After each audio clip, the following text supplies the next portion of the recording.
पिछले वीडियो में आपने देखा कि अपन ने की एक्सप्लोर मनाली की एक ऑफ बीट लोकेशन माने सॉइल विलेज और ओल्ड मनाली के रिवर साइड कैफे में बैठ के वहाँ की सूदिंग वाइब को फील किया। इस वीडियो में थोड़ा एडवेंचर हो जाए ऐसा सोच के आज अपन जाएंगे रोहतांग पास। यहाँ तक तो मनाली आने वाला ऑलमोस्ट हर इंसान जाता है, लेकिन मेरा चंचल मन मुझे चुल करता है कि कुछ और ही किया जाए। बोले तो जाया जाए 12 पास थ्रू माई सियाज। पर जब मैं जून में अपनी बाइक से आया था तो 12 कुछ ऐसा था। अक्टूबर में तो शायद और ज्यादा स्नो होगी। हो सकता है कि मेरी धन्नो इस स्नो में कहीं फंस ना जाए। ऐसे कई सारे डरावने विचार मेरे मन में है, पर फिर भी डिसाइड करता हूँ कि एक बार चल के देखते हैं, जो होगा देखा जाएगा। अब ये एडवेंचर होता है या डिजास्टर, अगले कुछ मिनट्स में इस वीडियो के थ्रू आपको पता चल जाएगा। साथ ही पता चलेगा कि आखिर सियाज जैसी लो ग्राउंड क्लियरेंस वाली गाड़ी के हालात यहाँ कैसे होते हैं। तो विदाउट एनी फर्दर डिले शुरू करते हैं आगे का सफर बिना किसी बकैती के।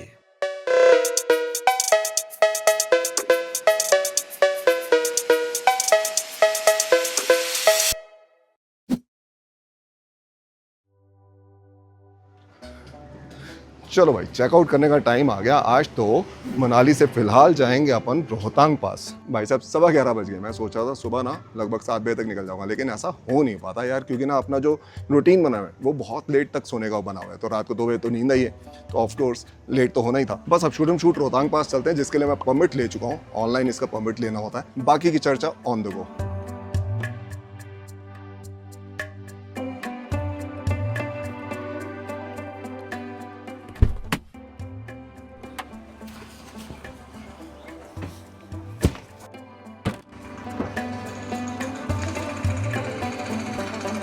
ओ, अरे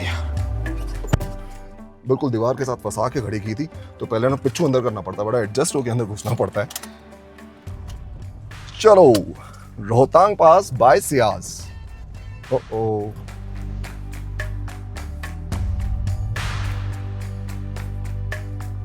रोहतांग पास मनाली से करीब 50 किलोमीटर आगे है, जो कुल्लू मनाली को लाहौल स्पीति रीजन से कनेक्ट करता है। अब इस थोड़े से नैरो रोड पे जाते हुए मुझे नॉस्टैल्जिक फील हो रहा, क्योंकि 2015 में मैं अपने दोस्तों के साथ बाइक से इसी रूट से लद्दाख गया था। तब सिर्फ यही एक रूट था मनाली से लद्दाख जाने का, और ये रोड इससे भी नैरो हुआ करती थी। माने लद्दाख जाना आज के मुकाबले उस वक्त कहीं ज्यादा मुश्किल होता था। अब अटल टनल के चलते काफी कुछ सॉर्टेड है। ये नॉस्टैल्जिया चल ही रहा था कि रास्ते में एक रेस्टोरेंट दिखा और मेरे पेट की भूख मुझे प्रेजेंट में ले आई। रुक के पहले तो ब्रेकफास्ट करेंगे भाई, बहुत ज्यादा भूख लग रही है।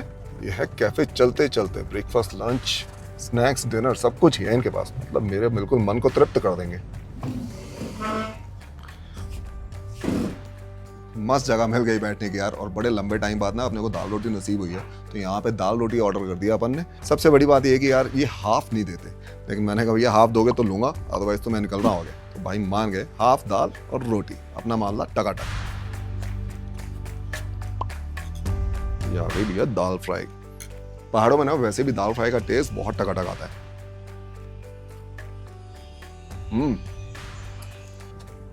यहाँ पे ना कुछ बूथ लगे हुए हैं, मेरे ख्याल से आ गया जहाँ पे परमिट चेक करेंगे ये। लेट्स सी, परमिट रोहतांग का कितनी दूर है अभी रोहतांग?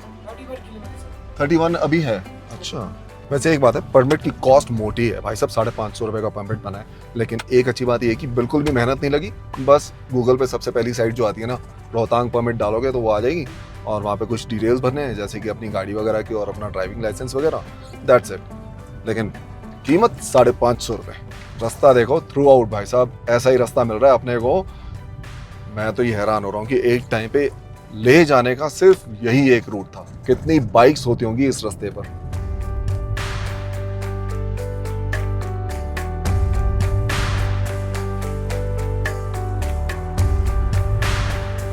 अब चाहे रूट कितना भी नैरो हो, पर ये जहर नज़ारे कोई भी मिस नहीं करना चाहेगा, और थ्रू आउट ऐसे ही जहर नज़ारों को एंजॉय करता मैं पहुंच जाता हूं।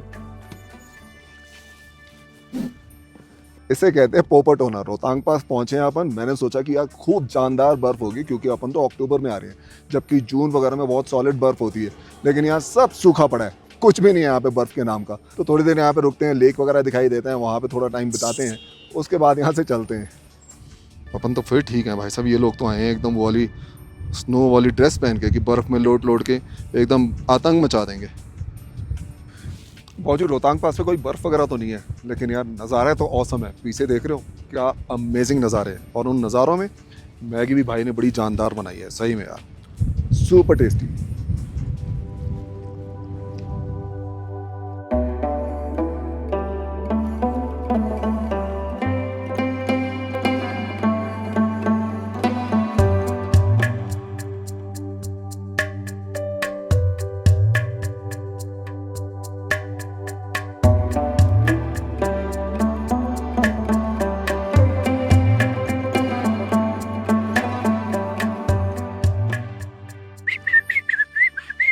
चलो बाय बाय।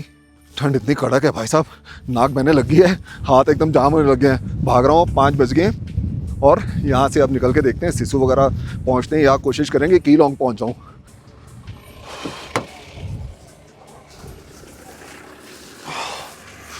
भाई क्या रिलीफ मिला है कार में आके यार, सही में। अच्छा है बर्फ़ नहीं थी, मैं तो बिल्कुल भी प्रिपेयर नहीं हो गया है। इसके नीचे एक पतली सी टी शर्ट है, ग्लव्स वगैरह है नहीं, हाथ जाम, पूरा शरीर जाम हो गया यार।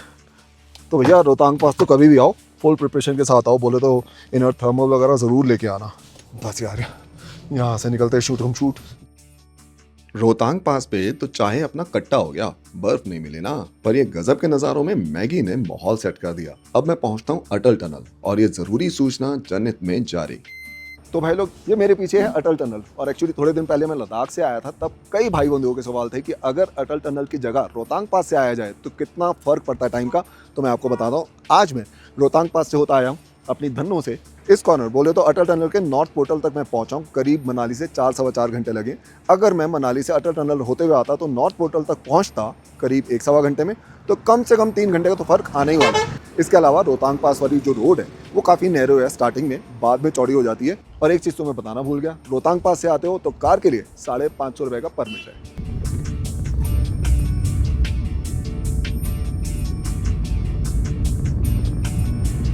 जी अंधेरा तो हो ही गया है। मैं सोच रहा हूँ कि यार ये रास्ते में ना सिसु है, सिसु में होटल दिखाई दे रहा है ये अलियास करके। एक बार यहाँ पे चार्जेस वगैरह पता करते हैं, अगर सही मिला तो रूम यही ले लेंगे।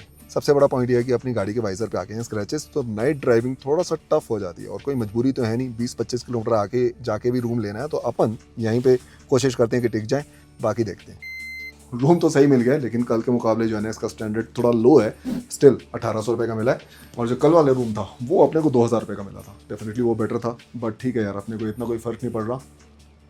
ये रूम है, बस ऐसे ही आज का दिन भी होता है ख़त्म। कल मिलते हैं, कोशिश करेंगे 12 लाख कर ले सियास में। ऑलराइट भाई लोग, तो भैया आज के दिन की हो गई शुरुआत, सिसु से निकलने की तैयारी है। देखते हैं अपनी धन्नो 12 लाख तक कैसी जाती है। 3 घंटे का रास्ता है, 100 किलोमीटर शो कर रहा है। सिसु में थोड़े बहुत व्यू पॉइंट्स हैं, वाटरफॉल वगैरह है, जिसमें अपने को कोई इंटरेस्ट नहीं है। इस होटल में रूम तो ठीक ठाक सा था, लेकिन यहाँ से जो बालकनी का व्यू था, वहाँ पे चाय की चुस्की लगा के मजा आ गया। और अब बज रहा है भाई साहब 10:30। 3 घंटे का रास्ता है, तो आराम से ब्रेक वगैरह लेते हुए 2-2:15 तक पहुंचूंगा। 12 लाख हो के वापस मनाली स्टे करने का इरादा है, तो शूट ऑन शूट निकलते हैं बिना टाइम वेस्ट के। चलो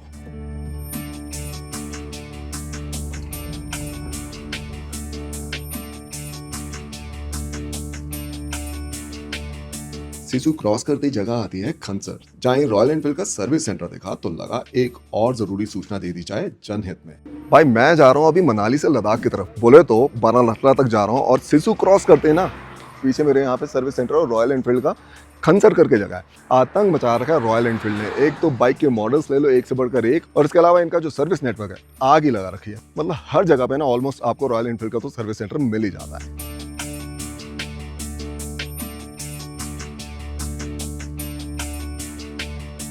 आ गया भैया जी कीलोंग का पेट्रोल पंप। पाजी ये कौन सी जगह है? टांडी है, अच्छा अच्छा। इसके आगे कीलोंग में भी पेट्रोल पंप है ना। आप 2101 रुपये का डाल दो। अब पता नहीं अपना वहम है कि क्या है कि ऑड से फिगर बताओ पेट्रोल पंप है, तो उससे जो है ना मशीन पूरा लेती है। अदरवाइज कहते हैं कि यार थोड़ा बहुत गपला होने के चांसेस रहते हैं अगर बिल्कुल कॉमन से फिगर देते हो तो 2101 रुपये का डीजल भरा के बढ़ते हैं आगे। और एक चीज, इरादा थोड़ा सा चेंज हो गया। जहां मैं रॉयल एनफील्ड के शोरूम के पास रुका था, वहां पे अपने को एक भाई मिला, वो बोल रहा है कि भाई आप गोम्बो रंजन जाओ शिंकुला पास होते हुए, उसमें बहुत ज्यादा आनंद आएगा। और शिंकुला पास की हाइट मैंने देखी है, 16,000 कुछ 500 से ऊपर है, और अपना 12 लाशला 15,900 फीट के करीब है। तो यार इरादा तो अब यही बन गया कि अपन शिंकुला जाएंगे। शिंकुला की वजह से नहीं, उसके करीब 8-9 किलोमीटर आगे है गोम्बो रंजन, वहां के लिए। तो जी ये आ गया कीलोंग का पेट्रोल पंप। बस एक चीज का ध्यान रखना, इसके आगे जो है ना कोई और खास पेट्रोल पंप है नहीं काफी लंबे डिस्टेंस तक। तो यहाँ से अपना टैंक वगैरह फुल कराना है ना गाड़ी का जब भी आओगे।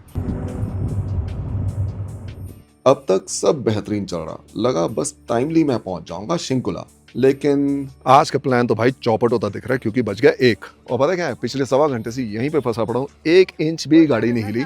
और अभी शिंकुला पास करीब 2.5 घंटे दूर है। आज मेरा टारगेट था कि मैं वहां से गोम्बो रंजन से होके वापस मनाली पहुंच जाऊंगा। आगे कह रहे हैं कि ट्रक पलटा पड़ा है, और पहाड़ों में ट्रक पलट जाए तो फिर वैसे ही कहानी अलग हो जाती है। अब देखते हैं भैया क्या होता है आगे।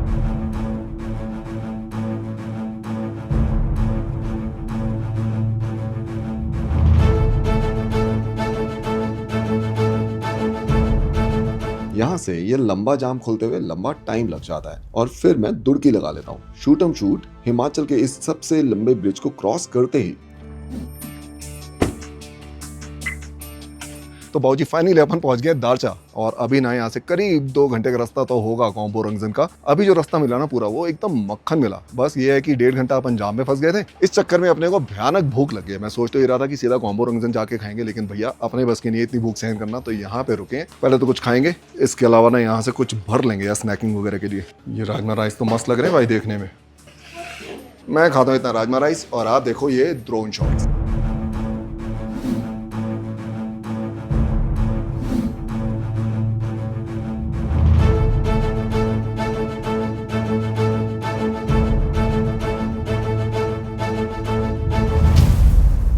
लंच करने के बाद एक और जरूरी सूचना भाई लोग, लद्दाख से रिलेटेड एक काम की जानकारी। मैं मनाली की साइड से आ रहा हूँ और इस वक्त मैं हूँ दारचा में। बोले तो ये दारचा का पुलिस चेक पोस्ट है। अगर मैं यहाँ से यू टर्न लेके इधर को निकल जाऊंगा तो 12 लाचला सरचू होता हुआ ले मनाली हाईवे के थ्रू मैं पहुंचूंगा ले। और अगर मैं यहाँ से सीधा निकल जाऊंगा तो यहाँ से शिंकुला पास होता हुआ उससे करीब 7-8 किलोमीटर आगे है गोम्बो रंजन पहाड़, जो कि बहुत फेमस और सेक्रेट पहाड़ है, बहुत सुंदर है। माने अपनी एंट्री संस्कार वैली में हो जाएगी, और फिर वहां से सीधा पदम वगैरह होता हुआ मैं ले जा सकता हूँ। जब मैं खुद लद्दाख आया था तो मेरे को इस रीजन की इतनी जानकारी नहीं थी, तो ये जानकारी आपके लिए। शिंकुला पास एक हाई ऑल्टीट्यूड पास है, 16,580 फीट की हाइट पर। यहाँ तक आते आते गाड़ी बहुत पावर लूज कर रही थी। बीच में कुछ रोड कंडीशंस भी खतरनाक, ऐसी कि थोड़ी सी जल्दी में कार नीचे से छिल जाती।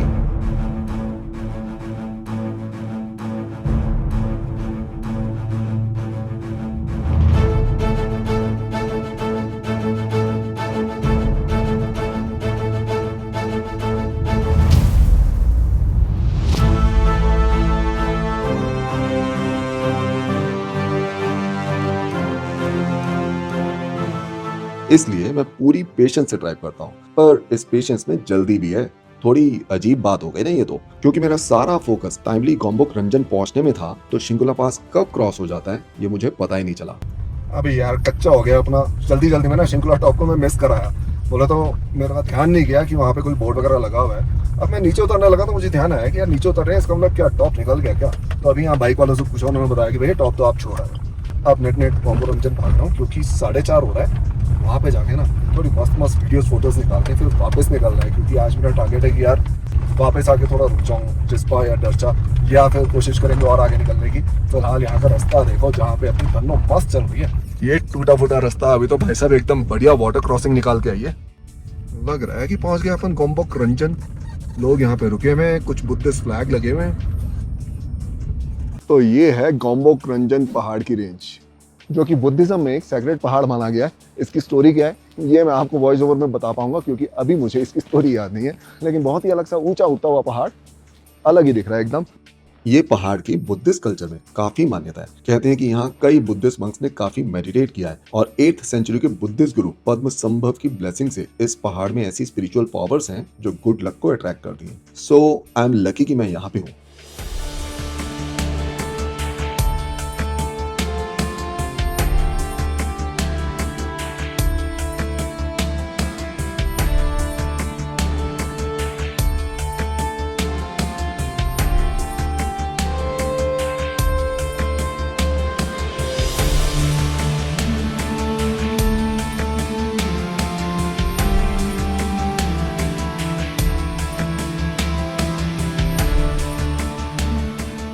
चलो पहुंची, लगे हाथ गोम्बो रंजन के दर्शन हो गए। पीछे अपने ये सेक्रेट पहाड़ है, इसके अलावा ना वहाँ पे उस साइड पे कैंप्स वगैरह दिख रहे हैं और वहाँ से कहते हैं सॉलिड व्यू आता है। लेकिन अपन ने जितने नज़ारे लेने थे यहीं से ले लिए, ड्रोन वगैरह के शॉट भी ले लिए। अब 5:30 हो रहे हैं, यहाँ से वापस निकलूंगा तो मेरे ख्याल से शिंकुला पास पहुंचते पहुंचते 6 सवा 6 हो जाएगा।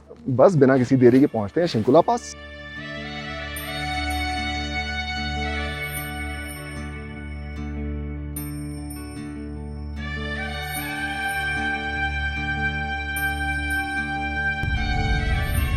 ये है शिंकुला पास के हालात। भाई साहब कुछ दिख ही नहीं रहा, इतनी धूल उठ रही है। आगे एक ट्रक जा रहा है। Finally I made it to Shinkula pass. और भाई साहब इसकी जो हाइट है सी लेवल से वो है 16,580 फीट। और अपन आए हैं अपनी धन्नो से 8 साल पुरानी, भाई साहब 1,45,000 किलोमीटर चल चुकी है, एकदम टकाटक चल के आई है। कहीं कहीं पे पावर जरूर लूज की है, लेकिन कहीं धोखा नहीं दिया। मेरे को डाउट था कि इसकी ग्राउंड क्लियरेंस कैसी होगी, झेल पाएगी कि नहीं झेल पाएगी, लेकिन हाँ ग्राउंड क्लियरेंस झेल के आगे बीच में कहीं पे वाटर स्ट्रीम्स थे, उनमें बड़ी आराम से चलानी पड़ी। तो ये सारा पेशेंस का खेल है।